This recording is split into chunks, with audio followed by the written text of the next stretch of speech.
అందరికీ నమస్కారం. Welcome to job box 360 YouTube channel. SSC GD constable exam సంబంధించి నిన్నటి రోజు 29th షిఫ్ట్, సెకండ్ షిఫ్ట్, అదేవిధంగా థర్డ్ షిఫ్ట్కి సంబంధించినటువంటి క్వశ్చన్స్ అర్థమెటిక్, అదేవిధంగా రీజనింగ్ సంబంధించినటువంటి ఏ మోడల్స్ వచ్చాయి అవి ఒకసారి అయితే ఈ వీడియోలో చూద్దాం. నెక్స్ట్ ఈరోజు ఈవినింగ్ కానీ మధ్యాహ్నం రాయిపోతున్నటువంటి స్టూడెంట్స్ కానీ ఉపయోగపడతాయి కాబట్టి వీడియోని ఎండ్ వరకు చూడడానికి ట్రై చేయండి. ఈ వీడియోని లైక్ చేయనట్లయితే ఒక లైక్ చేయండి. మీకు ఏదైనా డౌట్స్ ఉంటే కామెంట్ సెక్షన్లో కామెంట్ చేయండి. ఓకేనా? మన ఛానల్ ఇంకా సబ్స్క్రైబ్ చేసుకోకపోతే సబ్స్క్రైబ్ చేసుకొని ఫాలో అవుతుండండి. ఒక్కొక్క క్వశ్చన్ స్పీడ్గా మీకైతే చెప్తాను. ఓకేనా? ఫస్ట్ క్వశ్చన్ చూడండి. ఒక గడియారం 1 జనవరి 2015 ఉదయం 6 గంటలకు సరిచేయబడింది.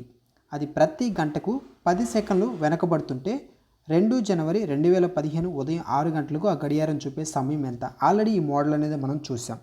ఆల్రెడీ చాలాసార్లు ఈ మోడల్ మీద మనం ప్రాబ్లం అనేది చేసాము. మీకు ప్రాక్టీస్ కూడా అయి ఉంటుంది. ఓకేనా? ఆల్రెడీ మీరు మన ఛానల్ ఫాలో అయ్యే వాళ్ళైతే ఈజీగా ఈ క్వశ్చన్ చేసేస్తారు. ఫస్ట్ ఆఫ్ ఆల్ మనకు చూడండి, 1 గంటకు వెనకబడిన సమయం ఎంత అండి? 10 సెకండ్స్. 1 అవర్కి వెనకబడినటువంటి సమయం 10 సెకండ్స్. అంటే 10 సెకండ్స్. అయితే మనకి 24 గంటలకు వెనకబడిన మొత్తం సమయం ఎంత? 24 × 10 సెకండ్స్ = 240 సెకండ్స్ అనమాట. ఓకేనా? ఫస్ట్ ఆఫ్ ఆల్ మీరు ఇక్కడ చూస్తే మనకి 1 జనవరి ఉదయం 6 గంటల నుండి 2 జనవరి ఉదయం 6 గంటల వరకు మొత్తం ఎన్ని గంటలు? సమయం అనేది 24 గంటలు. అందుకనే 24 గంటలు × 10 సెకండ్స్ వేసుకున్నాను. 1 అవర్కి 10 సెకండ్స్ అయితే 24 గంటలు × 10 సెకండ్స్ = 240 సెకండ్స్. ఓకేనా? ఇప్పుడు మనకి సెకండ్స్లో ఉన్నాయి, వీటిని మినిట్స్లోకి మార్చుకోవాలి. అంటే బై 60 వేయాలి. 0 0 క్యాన్సిల్, 6 1 6 4 అంటే 4 మినిట్స్ వచ్చింది. ఓకేనా? ఎంత వెనక్కుంది? 4 మినిట్స్ వెనక్కుంది. మనకి ఇప్పుడు క్వశ్చన్ ఏమడిగారు చూడండి. ఏమడిగారు? 2 జనవరి 2015 ఉదయం 6 గంటలకు ఆ గడియారం చూపే సమయం ఎంత అంటే 6 గంటలకి 4 నిమిషాలు వెనక్కి చూపిస్తుంది. అంటే మనకి ఇక్కడ ఉన్నటువంటి 6 AM - 4 మినిట్స్ చేస్తే 5:56 AM అనమాట. 5 గంటల 56 నిమిషాలు. 5 గంటల 56 నిమిషాలు. Option C is the correct answer. ఓకేనా? స్పీడ్గా చెప్తాను ఎందుకంటే ఇవన్నీ ఆల్రెడీ మనకి రిపీట్ అయినటువంటి మోడల్స్ అండి. నెక్స్ట్ క్వశ్చన్ చూడండి. 2 సంఖ్యల నిష్పత్తి 6:5 అంట, మరియు వాటి గాసాబా HCF ఇచ్చారు 7. అయితే ఆ 2 సంఖ్యల మొత్తం ఎంత? 6 5ను ఎలా రాసుకోవచ్చు? 6x 5xగా రాసుకోవచ్చు కదా. వీటి యొక్క ఎల్సిఎం ఎంత అండి? ఎల్సిఎం 6 5 అంటే 6 × 5 × x. ఓకేనా?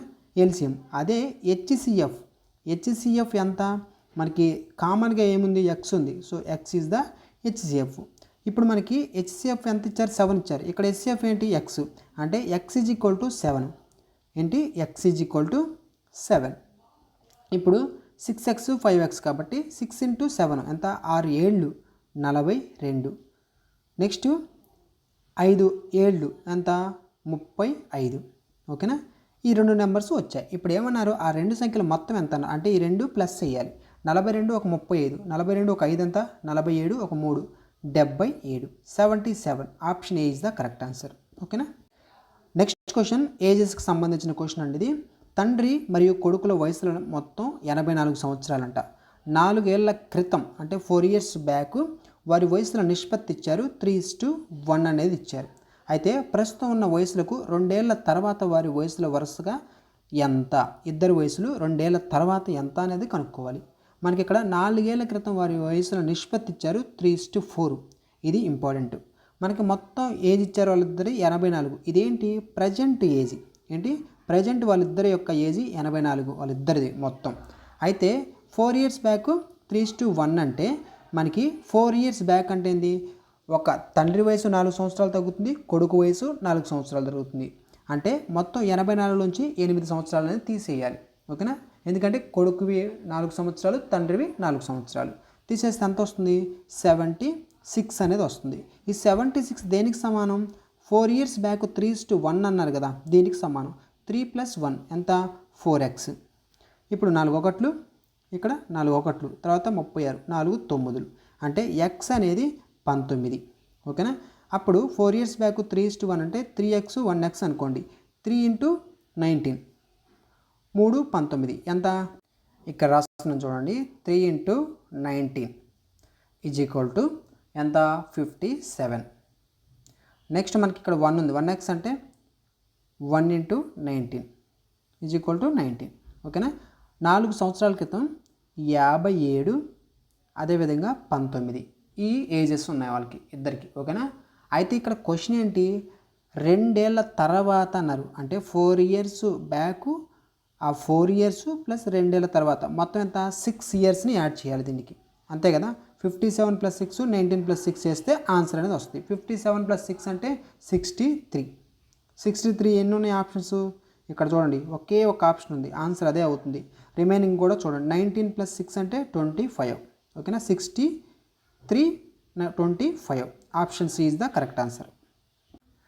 నెక్స్ట్ క్వశ్చన్, దీనికి ఒక చిన్న ఫార్ములా గుర్తుపెట్టుకోండి. ఇలాంటి మోడల్ వచ్చినప్పుడు ఆ ఫార్ములా వేసి చేసుకోండి, స్పీడ్గా అయిపోద్ది. 9 మీటర్ల భుజం కలిగినటువంటి చతురస్రాకారపు స్థలం లోపల వైపు 0.5 మీటర్ల వెడల్పు గల బాటను నిర్మిస్తే ఆ బాట వైశాల్యం ఎంత? మనకేంటి స్క్వేర్ ప్లాట్ అండి, square plot of side 9 meters. What is the area of the path? దీన్ని కనుక్కోవాలి. దీన్ని కనుక్కోవడానికి గుర్తుపెట్టుకోండి 4WA - W. W means width. ఓకేనా. 4 × W అంటే విడ్త్ ఎంత ఇచ్చారు 0.5, ఇన్నర్కి సంబంధించి గుర్తుపెట్టుకోండి. లోపల వైపు బాట వైశాల్యం, ఏరియా ఆఫ్ ఇన్సైడ్ పాత్ అంటే ఈ ఫార్ములా గుర్తుండాలి, area of inside path.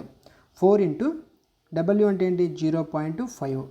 Next ఏ అంటే ఏంటి మనకి ఇచ్చారు ఇక్కడ 9 meters. ఏ అంటే ఒక సైడ్, ఒక భుజం 9 centimeters -0.5. ఓకేనా. ఇక క్యాలిక్యులేట్ చేయండి. క్యాలిక్యులేట్ చేస్తే మనకి 4 × 0.5 అంటే ఏంటి 2, అంతే కదా. 2 × 9 - 0.5 అంటే 8.5. ఇప్పుడు క్యాలిక్యులేట్ చేస్తే 8 8 16, 0.5 అంటే 1, అంటే మొత్తం 17. ఓకేనా. 17 meters². Option C correct answer, 17 meters². Next question, ఒక దీర్ఘ చతురస్రం వైశాల్యం ఇచ్చారు 54 cm², మరియు దాని పొడవు ఇచ్చారు 6 cm. అయితే దాని పొడవు మరియు వెడల్పుల మొత్తం కనుక్కోమన్నారు. ఇలాంటి క్వశ్చన్ వచ్చేది. ఈ క్వశ్చన్ మేబీ ఇలాంటి మోడల్స్ ఈరోజు కూడా వచ్చే అవకాశం ఉంది, ఒకసారి చూసుకోండి. ఒకవేళ ఎగ్జామ్ సెంటర్ దగ్గర ఉండి కూడా ఒకవేళ ఎవరైనా ఈ వీడియోస్ చూస్తుంటే కంపల్సరీగా ఇవన్నీ చూసుకొని వెళ్ళండి. మేబీ మ్యాక్సిమం మీకు ఇదే మోడల్స్ రిపీట్ అయ్యే అవకాశం ఉంటుంది ఎగ్జామ్లో. ఓకేనా. ఎందుకంటే ఈ మోడల్సే ఈ రీసెంట్గా జరుగుతున్నటువంటి షిఫ్ట్లన్నింటిలో రిపీట్ అవుతున్నాయి.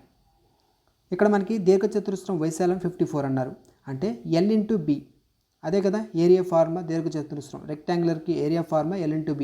ఎంత ఇచ్చారు 54 ఇచ్చారు. మనకి ఇక్కడ పొడవు ఇచ్చేసారు, లెంత్ అనేది 6 centimeters ఇచ్చారు, కాబట్టి 6 × B = 54. 6 1 6 9, అంతే కదా. B = ఎంత వచ్చింది 9 వచ్చింది. ఇప్పుడు ఏమన్నారు, వెడల్పు మరియు పొడవు వీటి మొత్తం ఎంత అన్నారు. మనకి ఇక్కడ లెంత్ 6 centimeters ఆల్రెడీ ఆడిచ్చాడు, B మనం కనుక్కున్నాం 9. 6 + 9 అంతా 15. Option B is the correct answer, 15. ఓకేనా. ఈజీగా చేయొచ్చు. ఇక్కడ మనకేంటి లెంత్ ఇచ్చారు, బెర్త్ కనుక్కొని లెంత్ ప్లస్ బెర్త్ మొత్తం కలిపితే 15 అనేది ఆన్సర్. ఓకేనా. ఈ విధంగా చేయాలి. నెక్స్ట్ క్వశ్చన్, ఏ ఒక పనిని 8 రోజుల్లో, B 12 రోజుల్లో చేయగలరు. ఇద్దరు కలిసి 4 రోజులు పని చేస్తే ఎంత పని మిగిలి ఉంటుంది? ఈ క్వశ్చన్ ఇది ఒక మోడల్ అండి. ఈ మోడల్ కూడా మీరు నేర్చుకుంటే మంచిది, ఎందుకంటే ఎగ్జామ్స్లో ఈ మోడల్ అనేది అడిగారు. ఓకేనా. నిన్నటి రోజు అడగడం జరిగింది. మనకి 8 రోజులు, B 12 రోజులు. ఫస్ట్ ఆఫ్ ఆల్ ఏం చేయాలి, ఎల్సిఎం కట్టండి, స్పీడ్గా ఎల్సిఎం కట్టండి. 8కి 12కి ఎల్సిఎం ఎంత 24. అప్పుడు ఏ యొక్క ఎఫిషియన్సీ ఎంత 24/8 అంటే 3. B యొక్క ఎఫిషియన్సీ ఎంత 24/12, 24/12 అంటే 2. ఓకేనా. AB ఎఫిషియన్సీలు వచ్చినాయి 3 2 అని. ఓకేనా. ఇప్పుడు total A + B total efficiency ఎంత 5. 2 + 3. ఓకేనా. 3 + 2 5 అనమాట. ఇప్పుడు మనకేంటి 4 రోజులు పూర్తయిన పని ఎంత అంటే మనకి ఇక్కడ 4 రోజులు కాబట్టి టోటల్ ఎఫిషియన్సీ ఎంత 5. 5 × 4 days పని అంతా 4 5 ఎంత 20. ఓకేనా. 20 యూనిట్లు అనమాట. మొత్తం 24 టోటల్ యూనిట్స్, కానీ 20 యూనిట్స్ పని అనేది 4 రోజుల్లో చేయగలిగారు. అతను ఏమడిగాడు క్వశ్చన్లో, ఎంత పని మిగిలి ఉంటుంది అని అడిగారు. అది మనం కనుక్కోవాలి. ఓకేనా. ఇప్పుడు మనకి 24లోంచి 20 తీసేస్తే ఎంత వస్తుంది 4 అనేది మిగులుతుంది. ఓకేనా. ఇది మిగిలింది. అయితే మిగిలిన పని, ఆ మిగిలినటువంటి పార్ట్, పనికి సంబంధించిన పార్ట్ ఏదైతే ఉందో ఫ్రాక్షన్ ఆఫ్ వర్క్ లెఫ్ట్ = 4/24 ఓకేనా. 4 1లు 4 6లు 1/6 ఓకేనా. Option A 1/6 is the correct answer. First of all A efficiency B efficiency కనుక్కున్నాం, ఎల్సిఎం కట్టి వచ్చిన వాల్యూని టోటల్ అనుకున్నాం, ఏబి ఎఫిషియన్సీ తీసుకున్నాం, టోటల్ ఎఫిషియన్సీ తీసుకున్నాం, 5 వచ్చింది. మనకి 4 days ఇద్దరు కలిసి చేశారు కాబట్టి 5 × 4 చేస్తే 20 units వర్క్ అనేది అయిపోయింది. రిమైనింగ్ 4 ఉంది. మనకేంటి ఎంత పని మిగిలి ఉంది, మనకి మిగిలినటువంటి పని భాగం ఏదైతే ఉందో దాన్ని చేసాం. 4/24 వేసుకొని 24 టోటల్ వర్క్, 4/24 వేస్తే 1/6 అనేది ఆన్సర్ వచ్చింది. నెక్స్ట్ క్వశ్చన్, ఒక వస్తువు క్రయధన అంటే క్రయ ధర సిపి అంటే కాస్ట్ ప్రైజ్ మరియు విక్రయ ధరల మధ్య తేడా 580 అంట. 18% నష్టం వస్తే ఎస్పి ఎంత? మనకి సిపి మరియు ఎస్పీల మధ్య డిఫరెన్స్ ఇచ్చారు 580. 18% నష్టం వస్తే ఎస్పి ఎంత అంటే ఇక్కడ చూడండి, మనకి ఈ 580 దేనికి సమానం? సింపుల్గా అర్థమవుతుంది మనకి. ఇక్కడ 18కి సమానం. 18% అనేది 580 అండి. అయితే నష్టం వస్తే ఎస్పి ఎంత అన్నాడు. 18% నష్టం వచ్చిందంటే ఎస్పి అంటే ఎంతకు అమ్మాడు అని అర్థం? 82%కి అమ్మాడు అని అర్థం ఓకేనా. ఆ 82% ఎంత అని అడిగారు ఓకేనా. క్రాస్ మల్టిప్లై చేయండి. 580 × 82/18% ఓకేనా. దీన్ని మీరు క్యాలిక్యులేట్ చేయాలి. దీన్ని మీరు క్యాలిక్యులేట్ చేసి నాకు కామెంట్ సెక్షన్లో ఆన్సర్ చేయండి ఓకేనా. ఇది మీకు హోంవర్క్, ఓన్లీ క్యాలిక్యులేషన్ చేసి వీటిలో ఏంటనేది ఆన్సర్ చేయాలి. మీకు కొంచెం పాయింట్లలో వస్తుంది ఓకేనా. మీరు చూసి కరెక్ట్గా పాయింట్లలో వచ్చిన ఆన్సర్ని నాకు ఆన్సర్ చేయాలి. ఇక్కడ ఆప్షన్స్లో పాయింట్స్ లేవు, కానీ పాయింట్స్లో వస్తుంది. ఎగ్జాక్ట్గా ఆ పాయింట్లో వచ్చినటువంటి ఆన్సర్ని చేయాలి. నెక్స్ట్ క్వశ్చన్, ఇది చాలా ఈజీ అండి. క్వశ్చన్ చూడగానే ఆన్సర్ చేసి వెళ్ళిపోవచ్చు ఓకేనా. 25 సంఖ్యల సగటు 25 సంఖ్యల సగటు n అంట. అన్నిటిని 9తో భాగిస్తే కొత్త సగటు ఎంత? గుర్తుపెట్టుకోండి. దీనికి ఆన్సర్ చెప్పిన తర్వాత నేను దీనికి సంబంధించిన ఇంకో 3 మోడల్స్ ఉన్నాయి, అవి కూడా చెప్తాను. 25 సంఖ్యల సగటు n అన్నింటినీ 9తో భాగిస్తే కొత్త సగటు ఎంత? న్యూ యావరేజ్ ఎంత అన్నారు. గుర్తుపెట్టుకోండి, 25 సంఖ్యల సగటు n అయితే అన్ని సంఖ్యలను 9తో భాగిస్తున్నారు అంటే n ఏదైతే యావరేజ్ ఉంటుందో దాన్ని కూడా 9తో భాగిస్తారు. సింపుల్గా n/9 అనేది ఆన్సర్. n/9. ఒకవేళ చెప్పాను కదా, రిమైనింగ్ మోడల్స్ ఎలా ఉంటాయి అంటే 25 సంఖ్యల సగటు n ఇచ్చారు. ఈసారి ఏమంటారు? 9తో భాగిస్తే కాదు, 9తో మైనస్ చేశారనుకో. ప్రతి సంఖ్యని 9తో మైనస్ చేశారంటే n-9 అవుతుంది. ప్రతి సంఖ్యని nతో మల్టిప్లై చేశారు అంటే n × 9 అవుతుంది. ప్రతి సంఖ్యని nతో కూడారు అంటే n+9 అంటే ఏదైతే ప్రతి సంఖ్యతో చేస్తారో యావరేజ్ కూడా దాన్ని చేయాలి ఓకేనా. సింపుల్గా అర్థం కావడానికి చెప్పాను. మనకు ఆన్సర్ ఏంటి? n/9. ప్రతి సంఖ్య 9తో భాగించబడుతుంది అంటే యావరేజ్తో కూడా భాగించబడుతుంది. n/9 అనేది ఆన్సర్. సింపుల్గా చూడగానే ఆన్సర్ చేయొచ్చు. నెక్స్ట్ క్వశ్చన్, ఈ క్వశ్చన్స్ అన్ని చూడగానే ఆన్సర్ చేయొచ్చు అండి. కొంచెం మీరు ఆలోచించి ఆన్సర్ చేసే క్వశ్చన్స్ ఇవన్నీ ఓకేనా. 9 సంఖ్యల సగటు 12. 10వ సంఖ్యను చేర్చిన సగటు మారదంట. అయితే ఆ సంఖ్య ఎంత? ఈ క్వశ్చన్ ఎలా చేయాలంటే దీనికి క్యాలిక్యులేషన్లు ఏం అవసరం లేదు.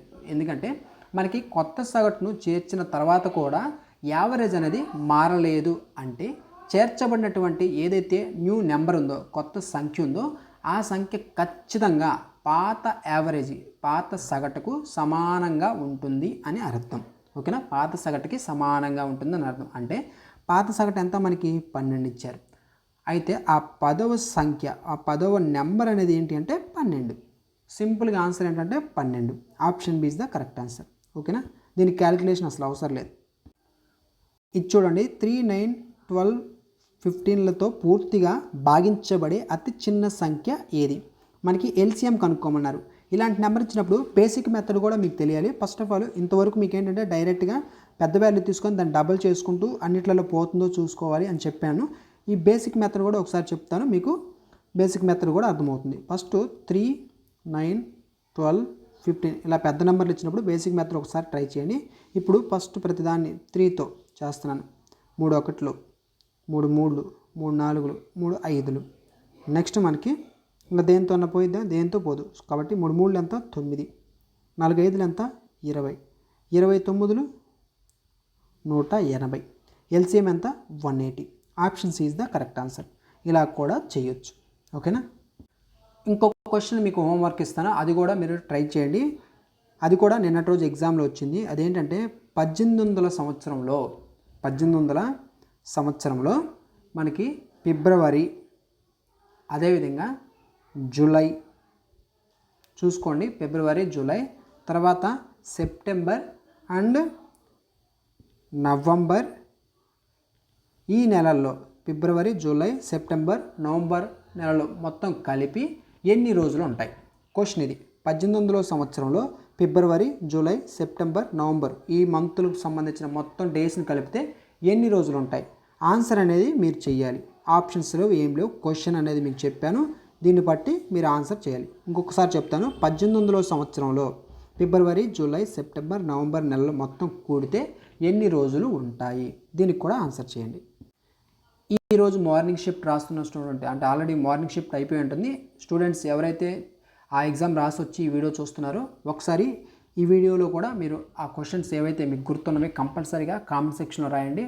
స్టూడెంట్స్కి చెప్పడానికి బాగుంటాయి. అంటే నెక్స్ట్ షిఫ్ట్లలో రాయబోతున్నటువంటి, అంటే 2 షిఫ్ట్లు ఉన్నాయి ఇంకా రిమైనింగ్, ఆ స్టూడెంట్స్ కూడా కొంచెం చూసుకోవడానికి బాగుంటుంది. కాబట్టి ఆ క్వశ్చన్స్ని మీరు కామెంట్ సెక్షన్లో రాయగలిగితే స్టూడెంట్స్కి ఉపయోగపడతాయి. ఓకేనా. ఈ వీడియో ఇంకా లైక్ చేయనట్లయితే ఒక లైక్ చేయండి. ఫస్ట్ టైం మన ఛానల్ చూస్తుంటే సబ్స్క్రైబ్ చేసుకొని ఫాలో అవుతుండండి.